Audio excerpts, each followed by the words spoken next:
Rana Basharat Ali Khan calls for urgent action amid Lebanon's worsening crisis and humanitarian impact. Geneva, Switzerland. Rana Basharat Ali Khan, chairman of the International Human Rights Movement, today issued a powerful statement addressing the escalating humanitarian crisis in Lebanon, as ongoing hostilities fueled displacement and worsened living conditions for thousands of vulnerable civilians. In a profound appeal to the international community, Mr. Khan emphasized the critical need for coordinated relief efforts and immediate support for displaced individuals impacted by the intensifying conflict. His call comes amid reports indicating over 60,000 individuals have crossed from Lebanon into Syria since the crisis escalated. While resources to accommodate the surge are severely strained, the international human rights movement, operating in over 60 countries with more than 100,000 activists worldwide, works tirelessly to advocate for those impacted by violence and displacement. Mr. Khan reaffirmed the organization's commitment to supporting both Syrian and Palestinian refugees, underscoring the role of international agencies in assisting and protecting displaced persons who lack essential resources,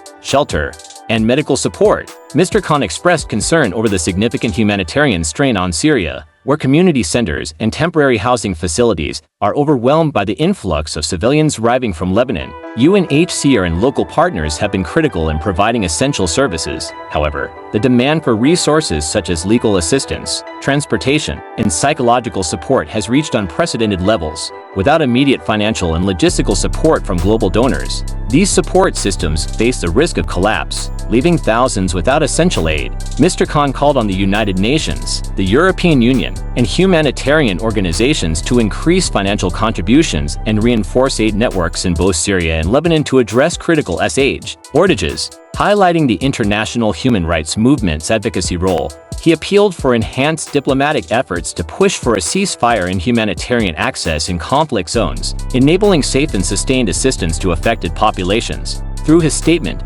Mr. Khan reinforced the international human rights movement's unwavering dedication to upholding human dignity and international protection for all displaced individuals. He urged all stakeholders to address the humanitarian crisis with a collective response that aligns with fundamental human rights principles, affirming the commitment to achieving lasting peace and relief for Lebanon and the broader region.